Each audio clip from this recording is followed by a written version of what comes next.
So irritating. Thank you, Jermaine, for letting me know. I don't know how much you missed. But what we're doing is preparing the income statement. Remember, you always have to put the company name on the top, the name of the statement second, and then the date or the period being covered. We started with fees earned on the top line, and we put it in the right-hand column because there's only one revenue account. Then we put the heading up here for expenses, and we're listing them in order from largest dollar amount to smallest dollar amount. Okay, so we've got wages expense first because it's the biggest number. Then rent and supplies were the same. Utilities was next with $450. And what's that last one? Miscellaneous expense. Miscellaneous.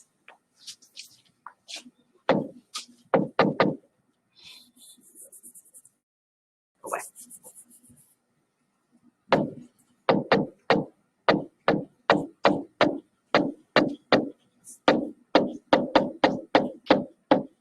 Okay, miscellaneous was $275. Okay, so is that all of our expenses? We got them all listed? Yep. Okay, so now we got to get a total. I'm going to make my lines, like my subtotal lines, kind of fat just so you can see them because it's kind of hard to see. Yours don't have to be fat like that. I'm just doing it on the board so you can see that we're totaling. And we're going to label this. Uh-oh. Uh-oh. I thought I did. Sorry.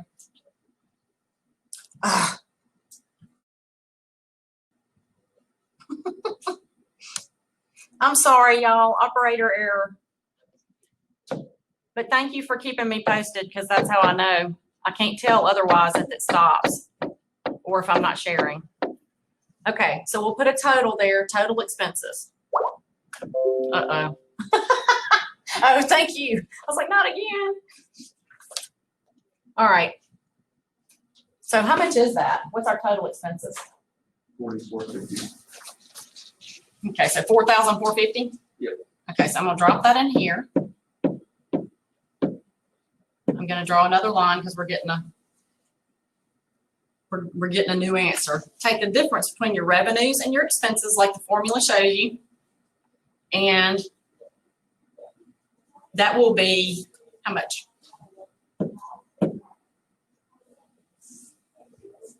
$3,050. Okay. $3,050. Now I always put two lines because that's an accounting thing and it's like a habit.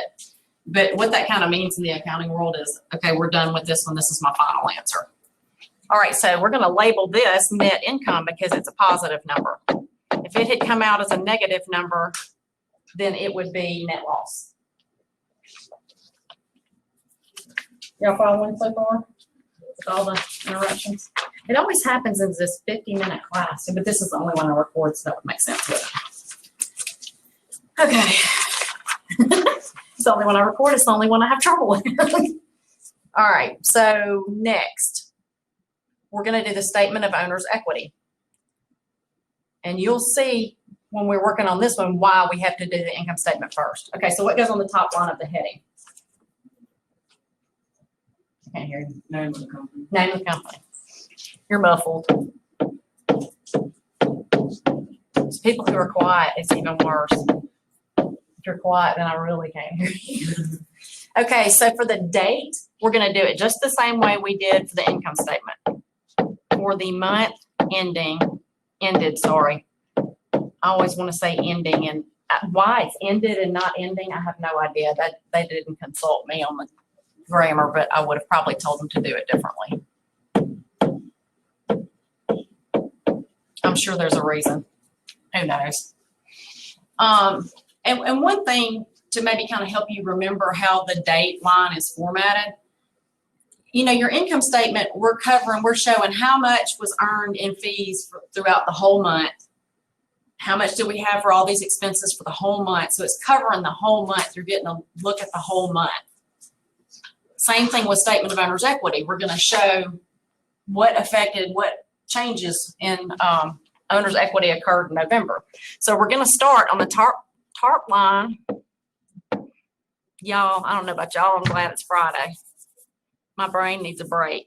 And it's not really gonna get one, but I'm gonna do the best I can. All right, so Chris Clark Capital. And you'll wanna put at the very least November 1. If you don't put the year, that's okay. We know what the year is in the heading of the statement. Okay, so y'all tell me, what did Chris Clark have for capital when he started out? Remember, this is a new business, so he's just starting out.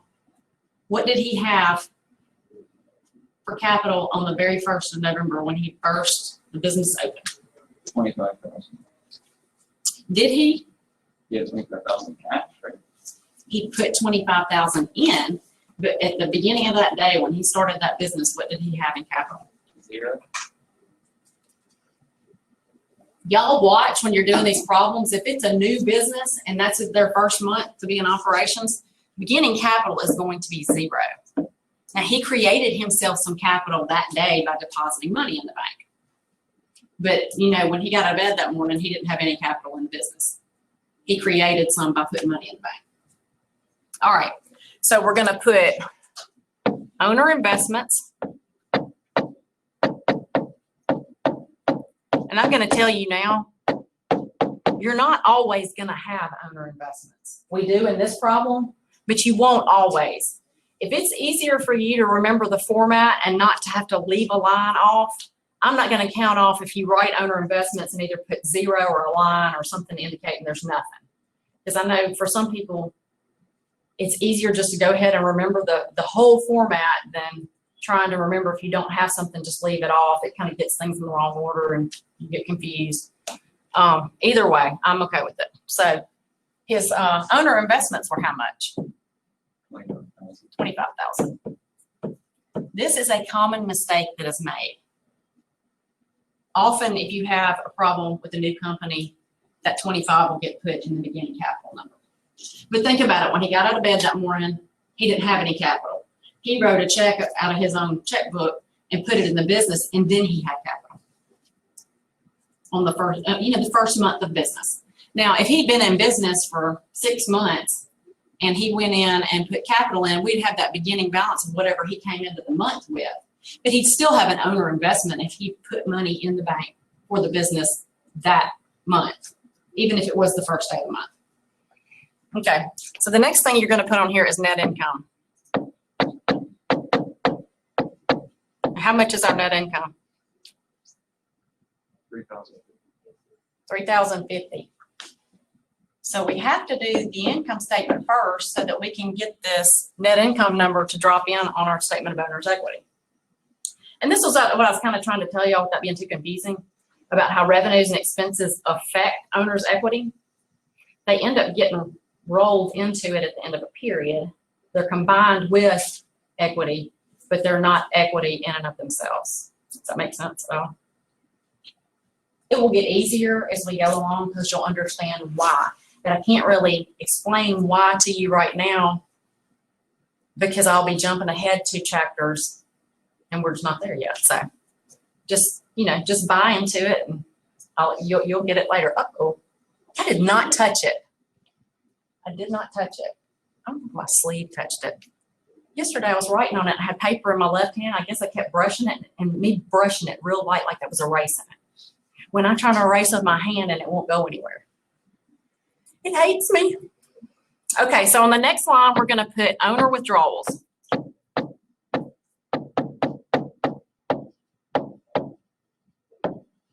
How much was our withdrawals for the month for Chris?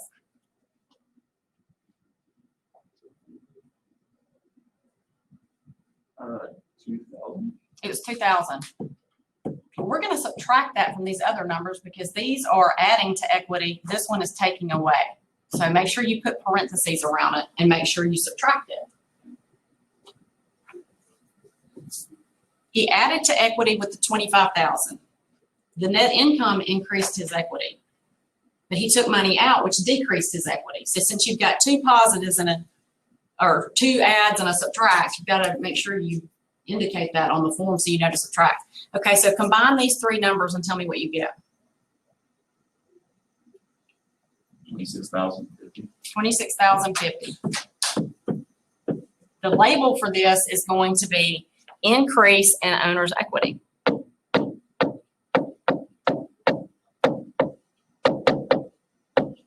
Now, most of the problems you do will be problems that have an increase in owner's equity.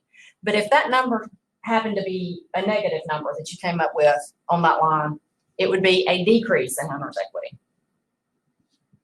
Okay, so we're gonna add the 0 and the 26,000.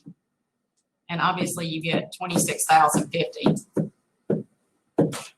So we're gonna label that. What do y'all think? What are we getting? What's the answer here on the label? Any ideas? Come on, Owner's equity. yeah, but more specific. Statement of owner's equity? No, that's what we're doing all here. What's the name of the owner's equity account? Chris Clark.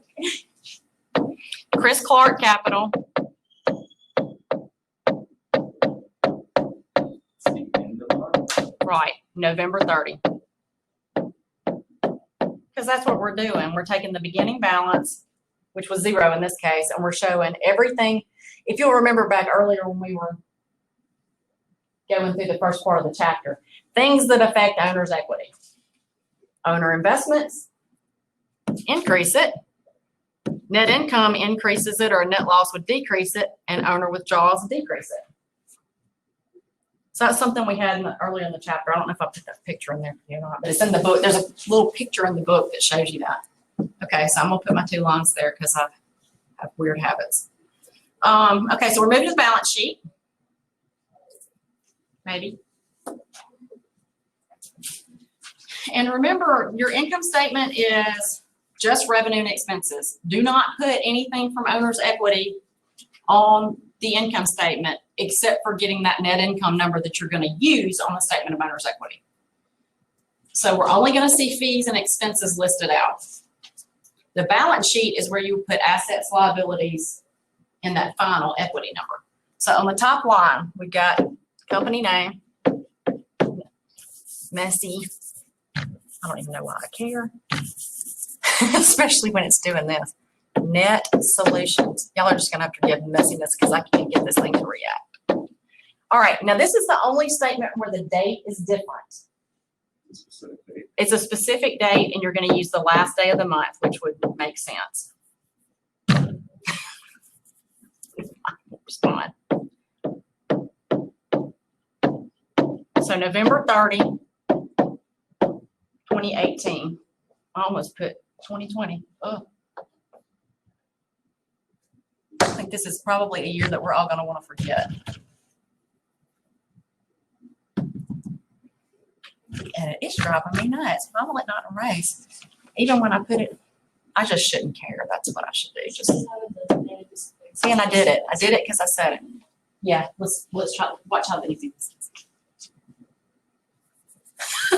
I just need to carry around a piece of paper. Isn't that crazy?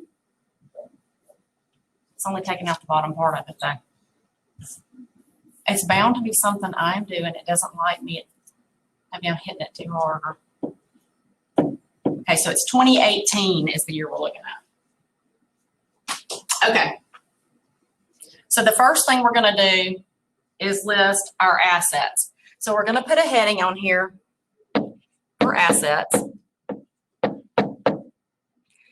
And what is it about the balance sheet? Do you remember what it represents, or like it's a formal representation of? Order of liquidity. No, that's the order of the assets, yes. But what is the whole statement a representation of? It's the accounting equation. You'll see that in a minute, how that's going to work.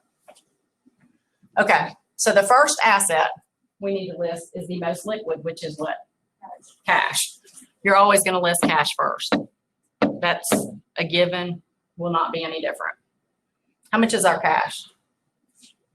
Is it $4,900? How much cash we got paid? Thought you were looking at that page. $5,900. Okay, so what are we gonna list next? I kind of gave y'all a list of those on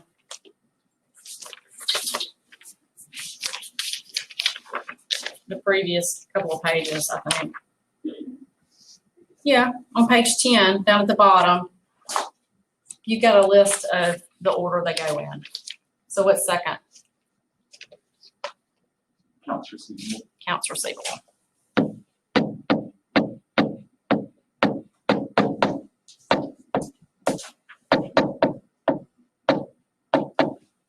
Okay, how much is it?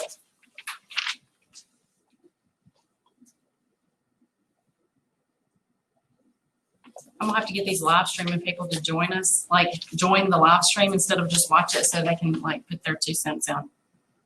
They're probably enjoying not having to say anything. We don't have accounts receivable, y'all. That's what would be next, yes, but this problem does not have it. I forgot about that. Now the next problem you do probably will. You can, but you may end up finding that you have a lot of accounts that aren't on this company and it may take up a lot of room. Now, if you've already done it, you know, and if you're taking a test and you see, oh crap, I got something in the wrong order, don't erase the whole thing. Draw an error to where what you messed up goes the proper place and just say should be here or something like that. I don't want you erasing and starting over if you figure out that it's in the wrong order. Like if we were to list things on here and we had cash like way down the list and then you were like, uh-oh, cash is supposed to be first, just draw an arrow. There's no sense in erasing the whole thing. Okay, so the next thing we're gonna have is supplies. If we had had accounts receivable, we would have put it next. And we will even for this company, you know, in the future, just not in this particular month. So how much do we have in supplies? $550?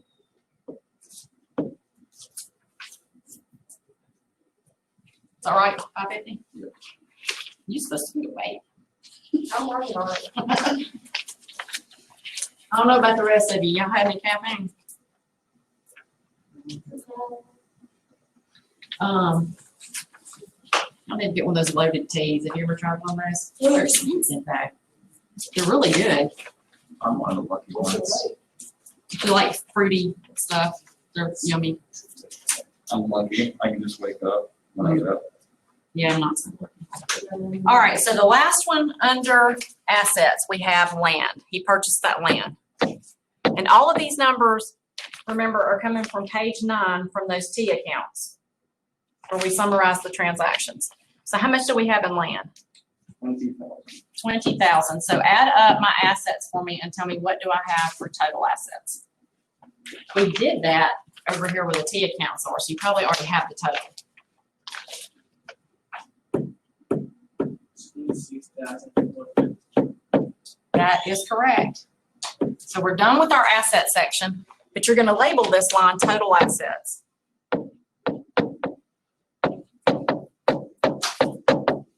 Okay, so next we'll have liabilities. We only have one. What is it?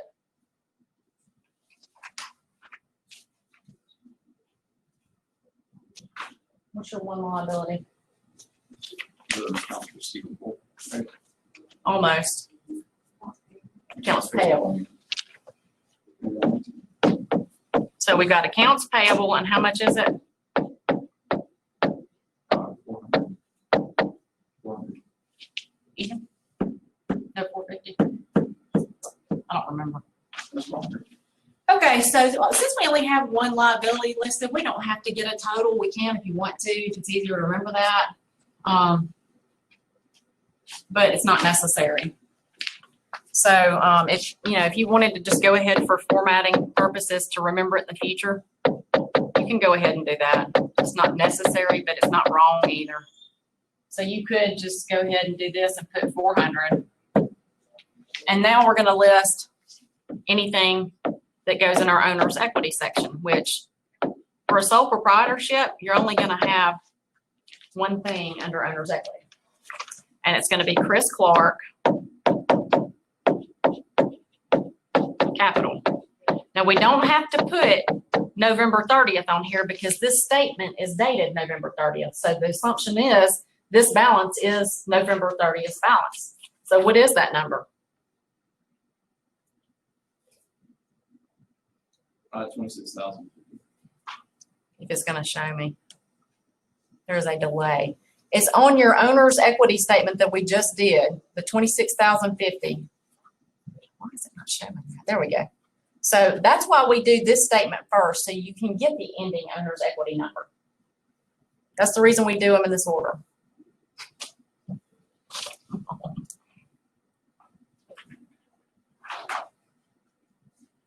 Okay, so 26,050. So add up my liabilities and my owner's equity numbers and tell me what I have. 26,050. Add up my liabilities section and my equity section. Perfect. What's my total liabilities and owner's equity? 26,450. So now you've got 26,450 for total liabilities and owner's equity. So our label will be total liabilities and owner's equity. I had somebody ask me, can I abbreviate on these things like for miscellaneous? On the financial statements, no, don't abbreviate. And the reason for that is if you're in a company and you're preparing financial statements, you're preparing them for an external user, and you're not going to want to hand an external user something sloppy looking if you're trying to borrow money from them, or if you're trying to get 30-day credit with them to buy supplies or whatever. You're going to want it to look professional and decent, and it's really going to come out of your computer more than likely, not handwritten. But don't abbreviate when you're putting these things together. Now, the next thing we're going to learn in the next chapter, we do journal entries. And when we're doing those, yes, you can abbreviate because they're not going to be seen by anybody outside of the company. And as long as it's obvious what those things are, it doesn't matter. But this is going to be seen. And so you want it to look decent. Okay, so let's move on. Any questions on that? No good? Let's move on to the next thing, which I may have already filled it out, but we'll never know. No, I erased it. Okay, so we're going to take the same transactions for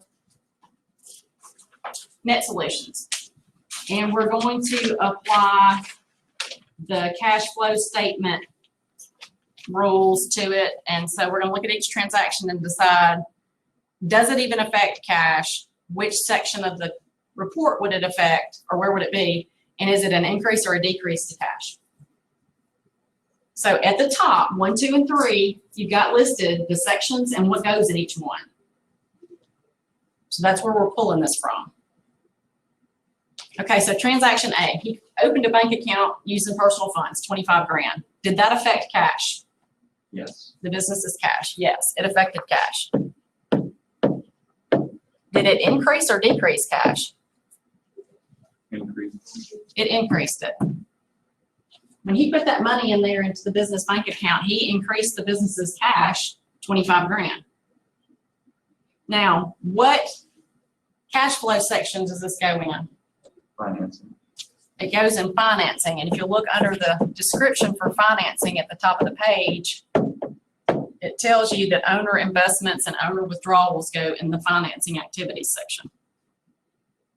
Okay, so the next thing is he paid 20 grand for the purchase of land as a future building site.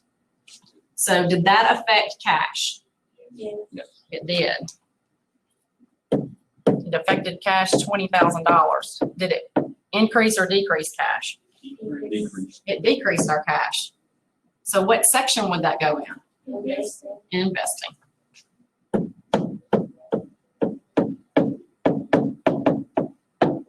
Okay, purchase supplies for $13.50 and agreed to pay the supplier later. Is cash affected in that particular transaction? No. So there's I'm gonna write no effect on cash. So there's nothing to put here. Or you could put an X so it doesn't look like that's a minus. Does that make sense? All right, so on D, received cash for providing services to customers. Does that affect cash? Yes. Yes. $7,500. So is cash increasing or decreasing? Increasing. I guess I should put, so it's clear. What I put there is just an X sideways. All right, so it increased our cash. What section would that go in? Operating.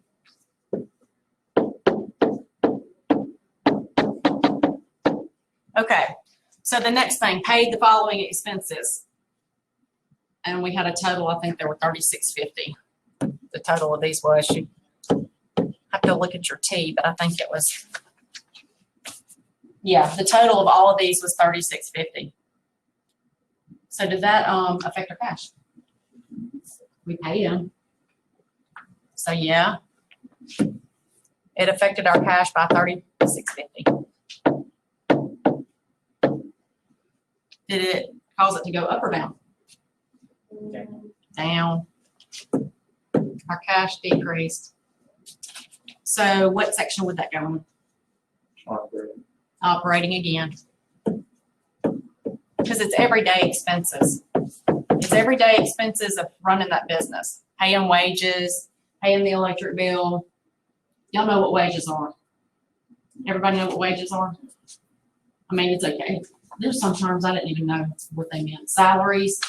That's what wages is typically when you pay somebody hourly. Salaries is when they have like an annual amount they get paid and you divide it up by the pay periods. All right, so paid creditors on account, $950. Is the cash affected? Nope. No.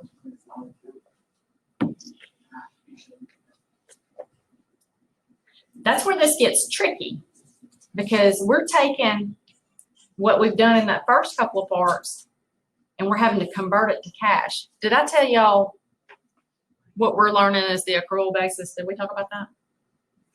No. Okay, so there's the basis of accounting we are learning in this class is accrual.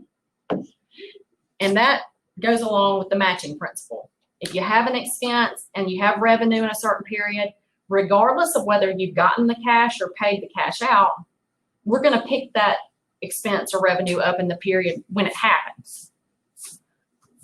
Cash basis shows revenue when deposits are made and expenses when checks are cut. We're not doing that. But the cash flow statement, the purpose of it is to show all the cash that came in, where did it come from? All the cash that went out, where did it go? So that's the purpose of the cash flow statement. We're strictly looking at cash. So if he paid creditors on account, he had cash go out. Again, look for your keywords, you know. That affects cash. So it affects cash by $950. And is it a decrease or an increase? All right, and then the next thing, what section would it go in? Think about what the charge that he's paying, where did that originate? What did he pay for? I think it was the supplies. So if you have supplies, would that be an operating activity or a financing or investing activity? That's operating. It's operating. And I know that's kind of confusing because you owed some money and you paid it off. But in financing is loans to the bank, like large things. It's not going to include accounts payable. And honestly, accounts payable, you can look at it like this. It is technically a short-term loan because you're allowed to have some products and you're going to pay this vendor in 30 days, but they're giving you 30 interest-free days. So it's like a nice 30-day short-term loan. But we're not considering it a loan for the cash flow statement. We're considering loans, those things like I've got a mortgage on my building that I make a payment every month for 20 years. So that's why it doesn't have an effect. It does have an effect on Yeah, I'm cash. talking about, why is that, Well, I'm confused about the one up there. this one? Yeah. Because he got supplies, but he didn't pay for anything right then. He paid later. So no cash transacted here. Okay. He got supplies. He's not paying for it right now. So no cash went out the door right then for that. we're looking at, did cash come in or did cash go out? Okay. And so this is operating. Did I clarify that? Y'all good on that? Chris determined the cost of supplies on hand is $550. Did cash change as a result of making that determination? Nope. So this is no effect on cash. But under the accrual basis, we made some supplies expense, right? Because they were used up, but there was no cash. So we'll just say nothing, nothing. All right, now Chris Clark withdrew $2,000 for personal use. Did cash move? Yeah. Did it go up or down? Okay, so we have $2,000 and we have a decrease. Which section would that go in? Finance. Yes. That goes in financing because owners' investment and owners' withdrawals go in the financing section. Okay, so the next thing we're gonna do, oh, I left part of it up here, is the cash flow statement. You may just have to use this. I'm gonna have to check the sensitivity of this thing or something. It's real sensitive when I don't want it to move, but it's not sensitive enough when I'm trying to erase.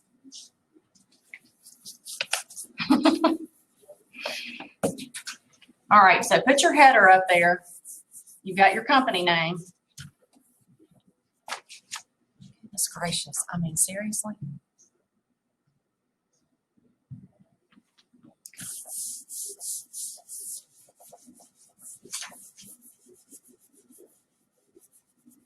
All right, and then you're going to put, you've got statement of cash flows for your statement title, and then the date, the formatting of the date will look just like the other statements, not the balance sheet, but the other ones, the income statement and the statement of owner's equity.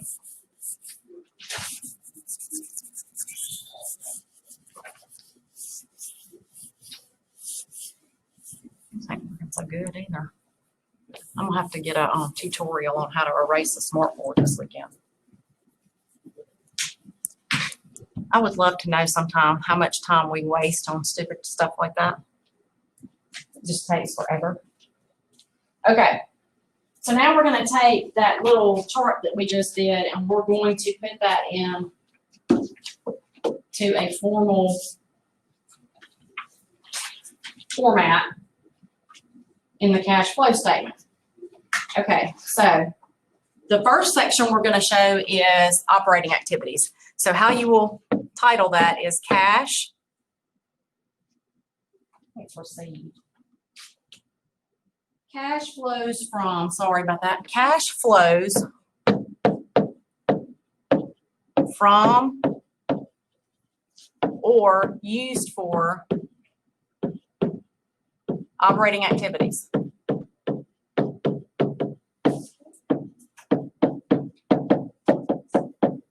Now, if we came out with a negative number, then that would mean we used more cash than we received for operating activities. That's why you put them both up there.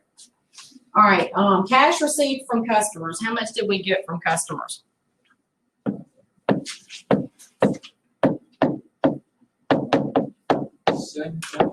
That's right.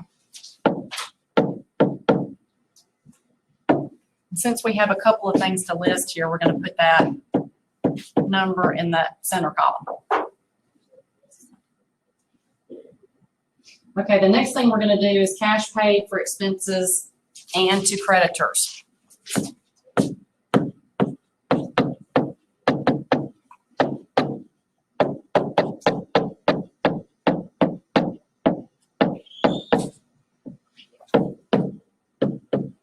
How much is that? You're going to have to add a couple of things together. You're going to add that $950 payment to the creditors, and you're going to add the payment for expenses together to get a total to put up here. Y'all see where I'm getting that from?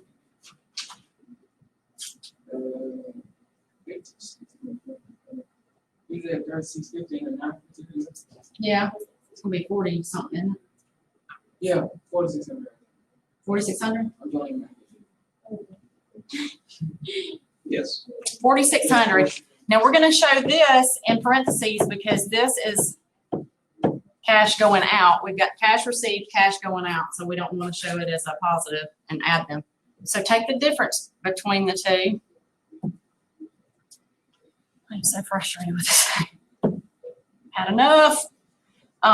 What's the difference between 7,500 and 4,600? 2,900? I want to make sure I get the exact wording. This is how often we do this. Net cash flows.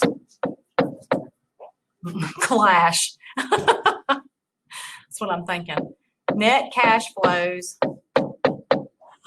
from operating activities. Now, if that for some reason had been a negative number, so we had more used than received, we would say net cash used for operating activities. So just, make it fit. Okay, let's stop there. Let's not go any further because we're not gonna finish it anyway. So we'll pick up where we left off on Monday. And y'all have a wonderful weekend. And you will have homework. I've just gotta, if it's not posted already, I gotta get it posted. Bye, live stream people.